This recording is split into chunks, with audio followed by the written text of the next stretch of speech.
Hey, what is up, YouTube? Andrew Rooney here, full-time drummer and drum teacher based right here in Auckland, New Zealand. We are back with a video that might be perhaps one of the most requested on the channel. It is a performance of Soul Sacrifice by Santana and his incredible band, played at Tanglewood.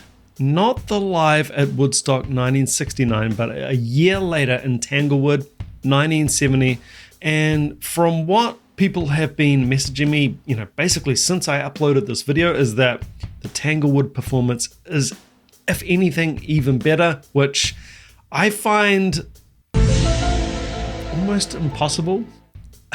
That Woodstock performance is, well, I described it here in the comments. This is not a music performance, this is a religious experience. And that is not me trying to be hyperbolic or trying to get clicks or trying to say anything outlandish. It's just kind of beyond words. It's total art at this point. And just if we run with the art analogy, it is a Mona Lisa in the Louvre of musical performances ever. Okay, I'm going to stop there.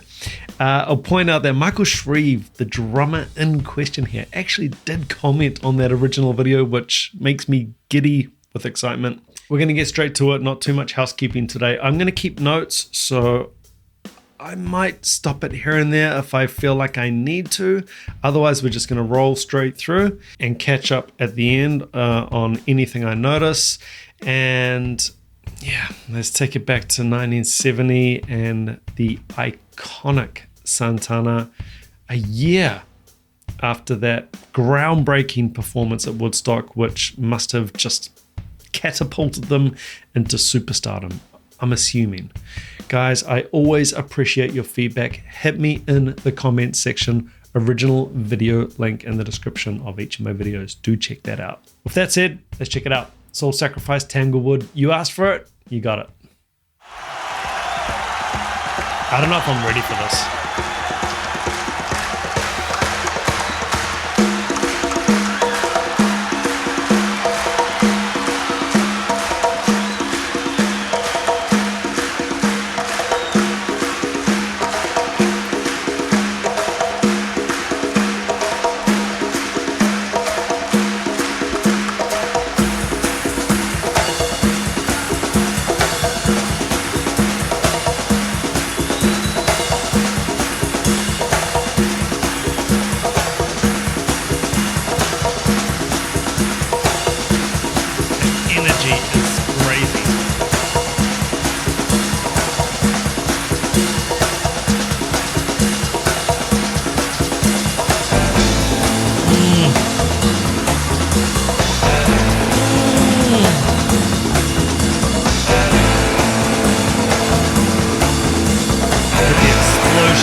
racing.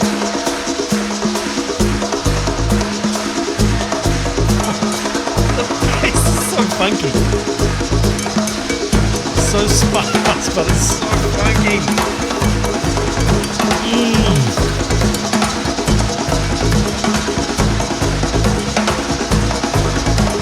Where's Shreve at this point?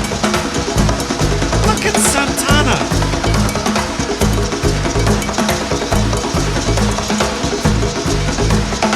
Okay, he's back.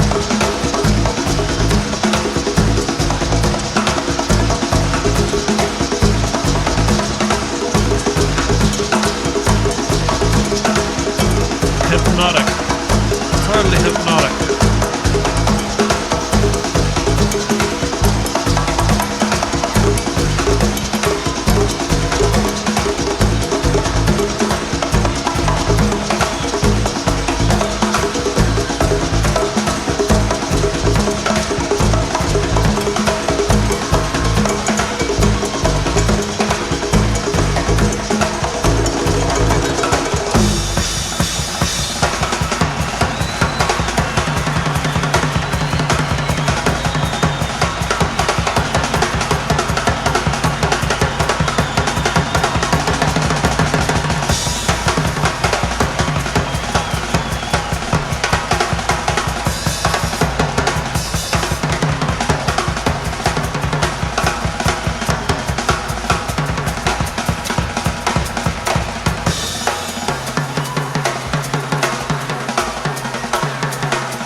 Melody.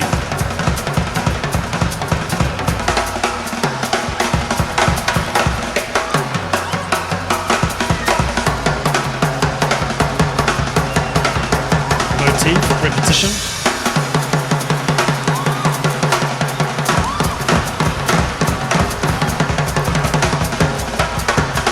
That hi-hat stand moving all over the place.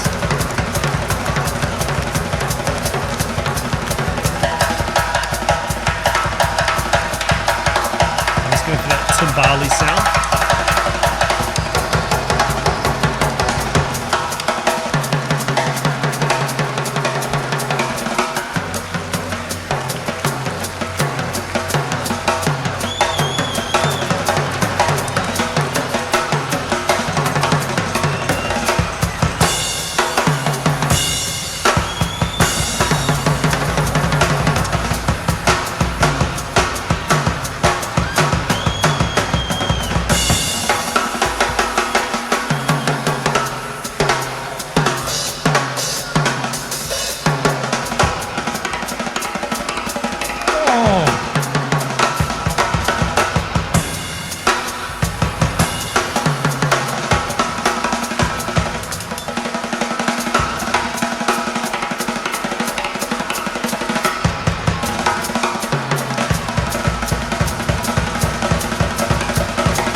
Thank you.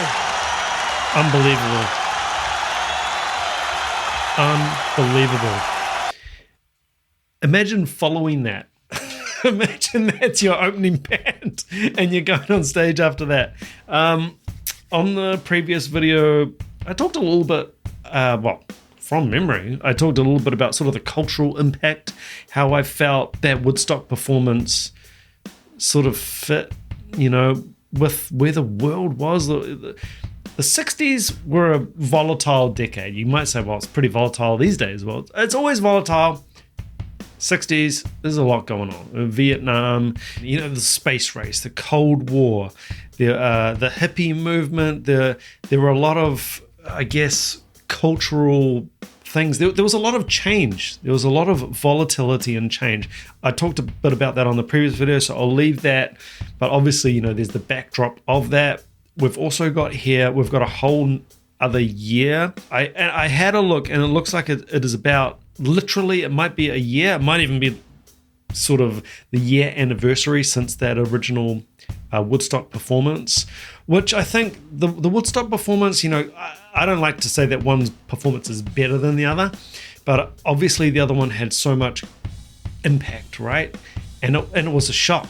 I think it was a shocking performance in the real sense that people were shocked. Like, what is this? I've never seen anything like this. It is incredible. Couple of things I wanted to get onto here.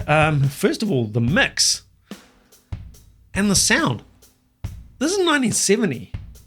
I can hear every note on the drums. The bass is crystal clear.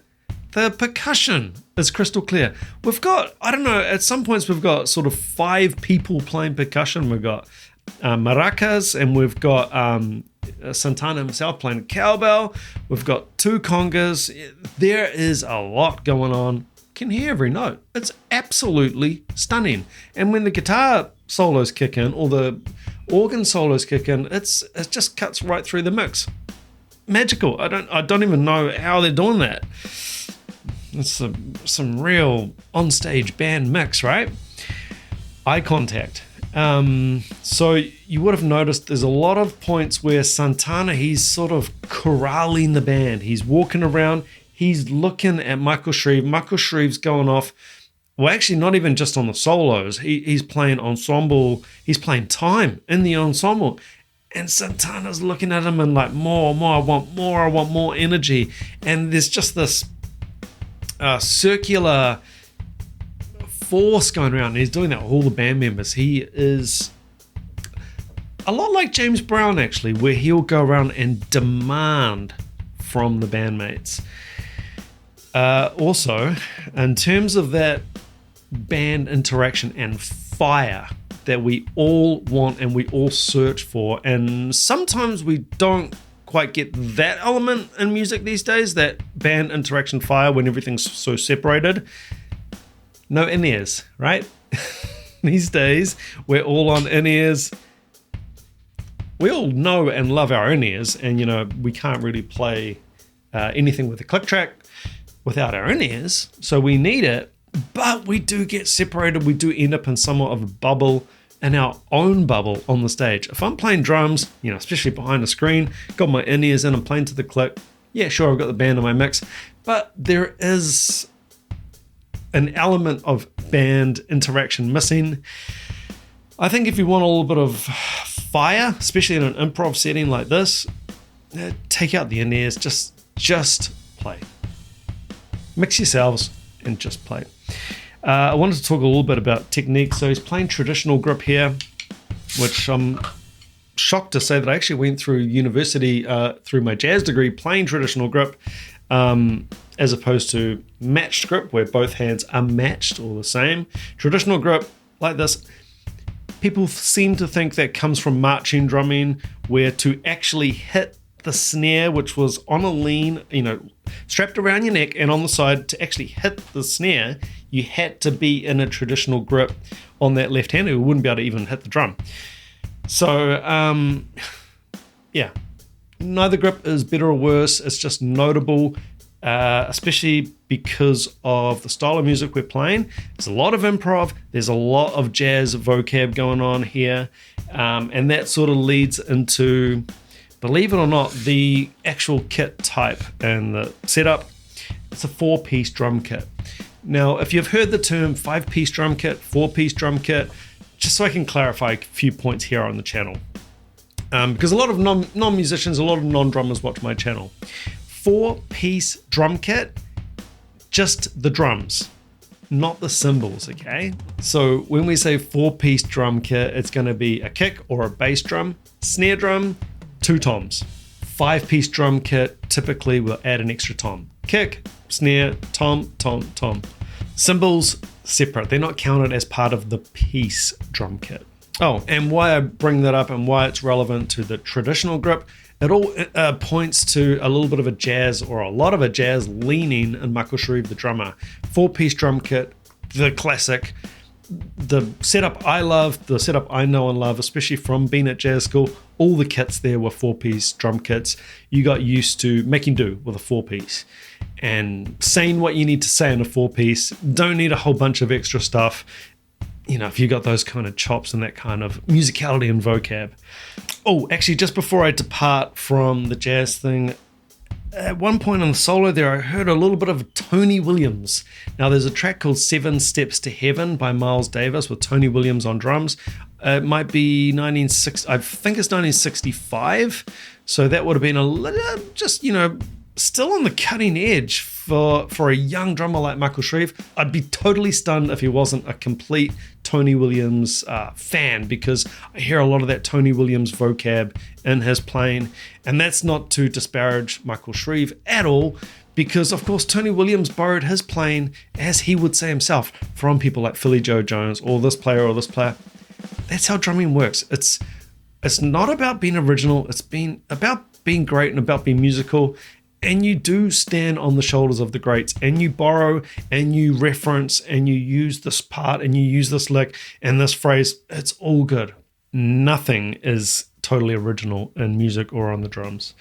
Oh yeah, and so that traditional grip, there was just some beautiful shots, flowing hands. I mean, you couldn't, you know, if you typed in flowing hand technique in a traditional grip on the drums, this should come up. Because this is just, it is perfect and just looks so easy and flowing. And this is one song. He's playing concerts, you know, which I'm assuming are hours long, probably at this point, night after night. Stunning technique. You might have noticed a bunch of extra sticks on the kick. I noted that down. I think just sort of, I guess maybe Santana's, you know, grabbing one every now and then to play a cowbell, or he's just playing so hard that potentially he's going to drop a stick and he's got a whole bunch of sticks there. Just in case you're wondering why a drummer would have a bunch of extra sticks just sitting on their bass drum like that. I do exactly the same when I gig. Always got a stick or two just sitting on the drum kit that I can grab when I need to. So much melody on the kit. You know, for a 4-piece drum kit, we've only got, you know, one tom up, one tom down, and the melody was incredible. And there was a part there where he was soloing and he went into rim shots, not only on the snare actually, he was actually playing rim shots on the toms, so he's getting a whole nother sound palette out of this relatively small kit by today's standards. And the control to just start rim shotting all your notes around the kit, you know, after, you know, middling them, super, super awesome. He's definitely thinking of that timbale sort of Latin sound when he's going for that. And just one other thing that I did notice here was the solo did feel a little bit free time. There were points where it ramped up in tempo and then backed off. So it did feel like it was free, and that's sort of also indicated by the rest of the band, you know, parting. They sort of parted like the Red Sea, and this was Michael Shreve's moment to solo. And I would imagine part of that is from the Woodstock performance too, where it would have been pretty apparent that this guy is an absolute weapon on the drums. People love that drum solo. Let's just get out the way. It's his moment. And we'll highlight him. But I did snap back into time as soon as that organ solo kicked in. After there was like an organ sort of, you know, going in and out with a guitar solo. And we did snap straight sort of back into the tempo and the time of the song there. So yeah, that's me. A whole bunch of stuff. It's just magical. It's kind of everything we want in a musical performance. It is just a time capsule, and it's just perfect, and you don't change a note, and it is just wonderful. Yeah, we are better off for these live performances by Santana and band. Stunning. Guys, remember, original video link, as always, in the description of each of my videos. Please do go along, check it out without this bald Kiwi talking all over the video. If you out there have a reaction request that you definitely want to guarantee gets on this channel, the only way I can guarantee a request at this point is via the PayPal link, and that's just to say a big thank you to the people who are supporting the channel. I do also have a Patreon that's just $5 a month. Through that, you get access to the blocked videos. Other ways you can help out my channel if you are enjoying what I'm doing here. You can subscribe, hit that like button, and leave a comment. It all really helps me out, and I'd love to hear your take on this video. Remember, you as a subscriber of my channel, you get access to a full and free 30-day trial over at Drumeo. Go learn from the world's best on me for free. Until next time, guys, take it easy, keep chopping wood. Ciao.